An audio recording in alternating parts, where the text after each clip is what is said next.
Hello friends, आज के इस वीडियो में आज लोग ऑक्सफोर्ड जूनियर इंग्लिश ग्रामर के एक्सरसाइज 65 को सॉल्व करना सीखेंगे। तो चलिए शुरू करते हैं आज का ये क्लास। देखिए आपके स्क्रीन पे सबसे टॉप में डायरेक्शन पढ़ लेते हैं। इसके डायरेक्शन को पढ़े तो कह रहा है change the following into the passive voice. कह रहा है आपसे कि चेंज कर दीजिए। किसे चेंज कर दीजिए? तो ये जो सेंटेंस नंबर 1 से लेकर 4 आप तो यहाँ पे देख रहे हैं और इस तरीके से आप आगे और भी सेंटेंसेस देखेंगे। कह रहा है उन सेंटेंसों को बदल दीजिए, चेंज कर दीजिए। अब किस में कर दीजिए? तो लिखा हुआ है इनटू द पैसिव वॉइस। किस में? तो कह रहा है पैसिव वॉइस में चेंज कर दीजिए। पढ़ लेते हैं सेंटेंस नंबर। देखिए सेंटेंस नंबर 1 को पढ़े तो कह रहा है people speak English all over the world. इसका जो बिल्कुल सही पैसिव हो जाएगा मेरे प्यारे दोस्तों, वो हो जाएगा English is spoken all over the world. ये तो हो गया इसका पैसिव। इसको बनाइएगा कैसे? तो देखिए मैं आपको बताता हूँ कि इसको बनाइएगा कैसे। काफ़ी इंपॉर्टेंट है, ये काफ़ी इंपॉर्टेंट एक्सरसाइज है आप लोगों के लिए। इसमें काफ़ी कुछ आप लोग सीखने वाले हैं, तो बिल्कुल वीडियो को अंत तक देखिएगा, बिल्कुल भी स्किप मत कीजिएगा। ये काफ़ी कुछ सीखने वाले हैं आज आप लोग। तो देखिए ये तो हो गया passive, English is spoken all over the world. मैं आपको बताता हूँ पहले इसका जनरल रूल, दैट मीन्स कि पैसिव बनाते कैसे हैं। उसके बाद बताऊंगा इसके स्पेशल रूल को, स्पेशल इसमें क्या क्या बातें हैं वो बताऊंगा। उसके बाद सबसे पहले जो कहते हैं वो सबसे इंपॉर्टेंट बात वो कि पैसिव में मेन वर्ब को ढूंढिए। जैसे कि यहाँ पे दिखा स्पेक, स्पेक के साथ आप क्वेश्चन पूछ सकते हैं, एक तो व्हाट लगाकर और दूसरा हुम लगाकर। इन दोनों में से यदि किसी एक का भी आंसर आपको मिल जाए, सॉरी मैं पहले व्हाट को दोनों बार व्हाट ही लिख दिया, इसको मैं सही कर लूँ। इससे मैं लिख रहा हूँ होम, व्हाट और होम। हाँ, तो कहते हैं कि जब इन दोनों में से किसी एक का भी आंसर या फिर दोनों का आंसर मिल जाए तो कहते हैं कि उस सेंटेंस में वो जो वर्ड आएगा ना वो क्या होगा? ऑब्जेक्ट होगा। जैसे कि आप पूछते हैं क्वेश्चन स्पेक व्हाट, क्या बोलता है? तो आंसर मिल जाएगा आपको, इंग्लिश बोलता है। पूछेगा स्पेक होम, किसे बोलता है? कहाँ है? ये तो है नहीं आंसर। डैट मीन्स कि इस सेंटेंस नंबर 1 में जो है ना ऑब्जेक्ट क्या है? इंग्लिश हो गया। और आंसर किसका मिल गया आपको? व्हाट का। स्पेक व्हाट क्या बोलता है? तो इंग्लिश बोलता है। डैट मीन्स कि ये तो हो गया ऑब्जेक्ट। तो रूल ये कहता है एक्टिव पैसिव का कि जो ऑब्जेक्ट होता है एक्टिव का पैसिव में, उसी को बना लेते हैं सब्जेक्ट। लिख दिया गया है, देख सकते हैं नीचे, है ना। इंग्लिश हो गया। इसके अकॉर्डिंग क्या कर लेंगे? हेल्पिंग वर्ब लगा लेंगे, इज। ठीक है। उसका क्या करते हैं? स्पीक का मेन वर्ब हो गया स्पोकन। और उसके बाद इसको लिख लेंगे, इस पूरे को रिमेनिंग पार्ट जो होता है ना all over the world, all over the world को all over the world passive voice में लिख लेंगे। आपके मन में यहाँ भी तुरंत एक क्वेश्चन आएगा, यदि आपने पढ़ा होगा एक्टिव पैसिव का रूल थोड़ा सा भी, तो आपके मन में तुरंत आएगा कि सर बाई और इसका ऑब्जेक्ट तो लगा दीजिए, ये कहाँ गया? तो नहीं मेरे प्यारे दोस्तों, यहाँ पे ऐसा नहीं है। मैंने कहा ना कि यहाँ पे आप स्पेशल रूल आपको भी सीखने को मिलेंगे, कुछ स्पेशल रूल। बाय और ऑब्जेक्ट यूज होता है, जनरली रूल यही कहता है पैसिव का कि बाय और ऑब्जेक्ट पैसिव वॉइस में यूज होता है, लेकिन यहाँ पे नहीं होगा। यहाँ पे जो ये जो पीपल है ये तो सब्जेक्ट है ना एक्टिव में, पैसिव में ये तो बनना चाहिए था ना, इसका ऑब्जेक्ट फॉर्म यूज करते, लेकिन नहीं। आपको याद ये रखना है कि जब कभी भी एक्टिव वॉइस में आपको पीपल या फिर चलिए यहाँ पे तो वी है तो वी भी कभी कभी, लेकिन वी हमेशा नहीं, वी भी और इस पीपल, ये तो पीपल फिक्स है, वी भी हो सकते हैं। इसके अलावा कभी भी आपको यदि सब्जेक्ट के तौर पे एक्टिव के सब्जेक्ट में यदि वन, समवन, नो वन, इस तरीके से यदि आपको सब्जेक्ट के तौर पे दे दिया जाए तो इन वर्डों को ऑब्जेक्ट फॉर्म में, दैट मीन्स कि पैसिव वॉइस में नहीं लिखा जाता है। ठीक है।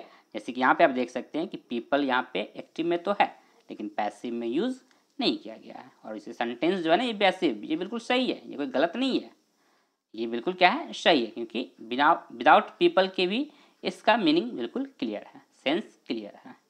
ठीक है। तो इसलिए ये स्पेशल रूल है कि आपको बाय और ऑब्जेक्ट यूज यहाँ पे नहीं करना है। और ये आपको इस एक्सरसाइज के डायरेक्शन के साथ साथ आपको यदि बुक आप ओपन कीजिएगा, क्योंकि मैंने यहाँ पे नहीं लिखा है, लेकिन आप बुक यदि ओपन करते हैं तो आपको वहाँ पे हिंट में लिखा हुआ है, हिंट देकर लिखा हुआ है कि अब एजेंट की ना, एजेंट यूज़ करने के लिए कहा गया कि सिर्फ सेंटेंस नंबर 5 और सेंटेंस नंबर 8 में एजेंट यूज़ करना है, बाकियों में एजेंट यूज़ नहीं करना है। एजेंट मतलब वही जो मैं कह रहा हूँ ऑब्जेक्ट, जिससे मैं कह रहा हूँ ऑब्जेक्ट, उसी को कहते हैं एजेंट भी। ठीक है। तो ये बात है, सेंटेंस नंबर सिर्फ 5 और 8 में यूज़ कीजिएगा एजेंट, बाकियों में एजेंट यूज़ करने की ज़रूरत नहीं है। डैट मीन्स कि ऑब्जेक्ट यूज़ करने की ज़रूरत नहीं है। तो ये हो गया इसका स्पेशल रूल कि यहाँ पे ऑब्जेक्ट यूज़ नहीं किए जाएंगे। जो एक्टिव का सब्जेक्ट होगा पैसिव में वो ऑब्जेक्ट नहीं बनेगा। देखिए सेंटेंस नंबर 2 को पढ़े तो कह रहा है people grow cotton in India. इसका जो बिल्कुल सही पैसिव हो जाएगा मेरे प्यारे दोस्तों, वो हो जाएगा cotton is grown in India. ये हो गया इसका बिल्कुल सही पैसिव वॉइस। यहाँ पे भी देख सकते हैं कि ये पीपल ऑब्जेक्ट के तौर पे नहीं लिखा गया है पैसिव वॉइस में। थर्ड नंबर सेंटेंस पढ़े तो कह रहा है वी एक्सपेक्ट गुड न्यूज़। इसका जो पैसिव हो जाएगा वो हो जाएगा गुड न्यूज़ इज एक्सपेक्टेड। यहाँ पे भी देख सकते हैं इस वी को अस लिखा नहीं गया है, बाय लगाकर अस यूज नहीं किया गया, बाय और अस यूज नहीं किया गया है। ठीक है, तो क्या करते हैं कभी कभी ये जो है ना वी जनरली यूज किया जाता है वी का ऑब्जेक्ट फॉर्म, लेकिन कभी कभी क्या होता है कि वी का भी ऑब्जेक्ट फॉर्म यूज नहीं किया जाता जब सेंटेंस का विदाउट इसके, दैट मीन्स कि विदाउट ऑब्जेक्ट के सेंस क्लियर हो जाए। जैसे कि यहाँ पे लिखा हुआ है गुड न्यूज इज एक्सपेक्टेड, ये क्या है, ये बिल्कुल सही है, ये विदाउट वी के सेंस इसका क्लियर है। ठीक है, तो गुड न्यूज इज एक्सपेक्टेड यहाँ पे हो गया इसका बिल्कुल सही पैसिव वॉइस। सेंटेंस नंबर 4 पढ़ ले तो कह रहा है in our country we exploit the poor. इसका जो बिल्कुल सही इंडायरेक्ट नहीं बल्कि पैसिव वॉइस हो जाएगा मेरे प्यारे दोस्तों, वो हो जाएगा the poor are exploited in our country. ये हो गया इसका बिल्कुल सही पैसिव वॉइस। ठीक है, यहाँ पे मैं एक बात और बता दूं कि ये जो सेंटेंस नंबर 4 है ना, इसका एक दूसरा तरीका ये भी बन सकता है कि यदि आपको कभी कभी हो सकता है कि इसका इस तरीके से ना लिखकर इस तरीके से भी लिखा हुआ आपको दिख जाएगा कि इन आवर कंट्री। पैसिव में क्या लिखा रहेगा, इन आवर कंट्री, और उसका लिखा रहेगा द पुअर आर एक्सप्लॉइटेड। ठीक है, क्या लिखा रहेगा कि इन आवर कंट्री, तो इन आवर कंट्री वैसे ही लिखा रहेगा पैसिव में भी, और उसके बाद कॉमा लगाकर लिखा रहेगा द पुअर आर एक्सप्लॉइटेड। बस इतना ही। ठीक है, ये तो हो गया एक तरीका, और एक तरीका जो मैंने यहाँ पे लिख रखा है वो भी दोनों के दोनों क्या होंगे, सही हो जाएंगे। The poor are exploited in our country, ये भी बिल्कुल इसका सही पैसिव वॉइस हो जाएगा। और मैं आपको यहाँ पे बता दूँ कि ये जो आप देख रहे हैं सेंटेंस नंबर 1 से लेकर 4 जो सेंटेंसेस है, ये सब के सब किसका है, ये सब के सब प्रेजेंट इंडेफिनिट टेंस का। इसका है प्रेजेंट इंडेफिनिट टेंस का आप लोग एक्टिव से पैसिव बनाना सीख रहे हैं। ठीक है, प्रेजेंट इंडेफिनिट टेंस का। सो now let's move on the sentence number 5। देखिए आपके स्क्रीन पे सेंटेंस नंबर 5 से लेकर 9 तक, सेंटेंस नंबर 5 से लेकर 9 तक को मैं पढ़ूँ और इसका मैं पैसिव वॉइस आपको बनाना सिखाऊं, इससे पहले मेरे प्यारे दोस्तों यदि बातें समझ में आ रही है तो वीडियो को लाइक कर दे। चैनल पे पहली बार विजिट किए हैं तो चैनल को सब्सक्राइब ज़रूर कर ले, ताकि इस तरीके का वीडियो मैं जब भी अपलोड करूं इस वीडियो का नोटिफिकेशन आपको मिल सके और आप उस वीडियो को देख पाएँ। साथ ही साथ वीडियो को ज़्यादा से ज़्यादा लोगों तक शेयर ज़रूर कर दें। तो जल्दी से शेयर बटन पे क्लिक करें और वीडियो को शेयर ज़रूर कर दें। सेंटेंस नंबर 5 पढ़ ले तो कह रहा है every day my father teachers me. इसका जो बिल्कुल सही पैसिव हो जाएगा वो हो जाएगा every day I am taught by my father. ये हो गया इसका बिल्कुल सही पैसिव वॉइस। हाँ, यहाँ पे एक चीज़ और हो सकता है कि ये जो एवरी डे है ना, ये एडवर्ब ऑफ टाइम है, तो ये आपको लास्ट में भी लगा हुआ दिख सकता है। दैट मीन्स कि सेंटेंस आप ये भी कह सकते हैं I am taught by my father every day. That means कि ये एवरी डे यहाँ पे ना होकर लास्ट में लिख सकते हैं एवरी डे। इस तरीके से सेंटेंस क्या कहिएगा, I am taught by my father every day, ये भी हो सकता है। लेकिन याद रखिएगा कि ये जो एवरी डे ना एडवर्ब ऑफ टाइम या तो स्टार्टिंग में रहता है या फिर बिल्कुल लास्ट में, यहाँ पे अंत में आएगा। ठीक है, ये बीच में नहीं आना चाहिए। एडवर्ब ऑफ टाइम या तो स्टार्टिंग में या फिर एंडिंग में, दो ही जगह। सेंटेंस नंबर 6 पढ़ ले तो कह रहा है people remember Bhagat Singh for his bravery. People remember Bhagat Singh for his bravery. इसका जो बिल्कुल सही पैसिव हो जाएगा वो हो जाएगा Bhagat Singh. Bhagat Singh is remembered for his bravery. ये हो गया इसका बिल्कुल सही पैसिव वॉइस। देख सकते ना, यहाँ भी क्या है, पीपल है, फिर से ये ऑब्जेक्ट के तौर पे नहीं लिखा गया।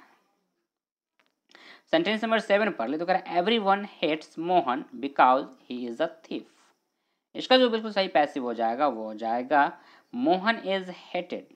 Mohan is hated because he is a thief. अब फिर से यहाँ पे देख सकते हैं, मैंने आपको पहले कहा था ना कि एवरीवन भी जब सब्जेक्ट के तौर पे रहेगा तो भी क्या करते हैं, इसका भी पैसिव में यूज नहीं किया जा सकता है, नहीं किया जाता है, बल्कि नहीं किया जा सकता है क्या, कि नहीं किया जाता है।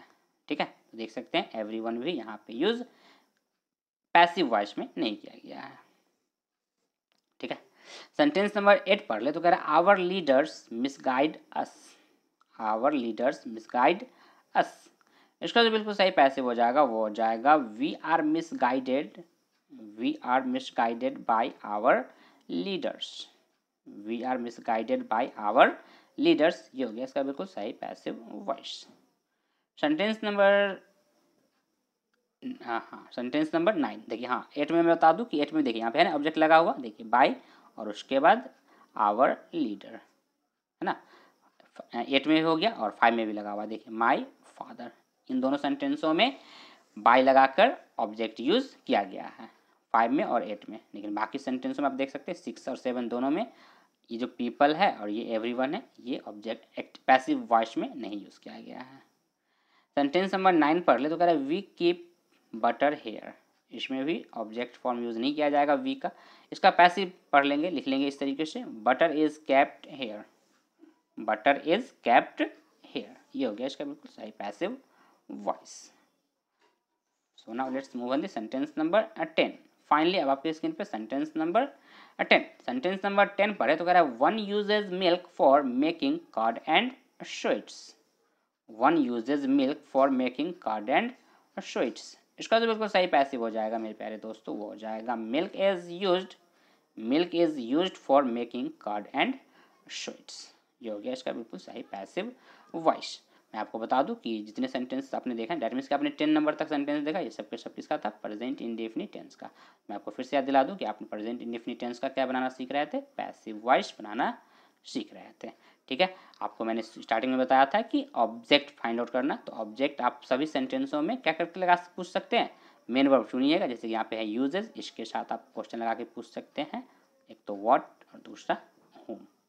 ये आप सभी सेंटेंसों में इस तरीके से करके पता कर सकते हैं कि ऑब्जेक्ट कौन सा है। सो आई होप कि आपको बातें समझ में आ गई होंगी। सो आज की वीडियो में बस इतना ही, that's all for today, thank you.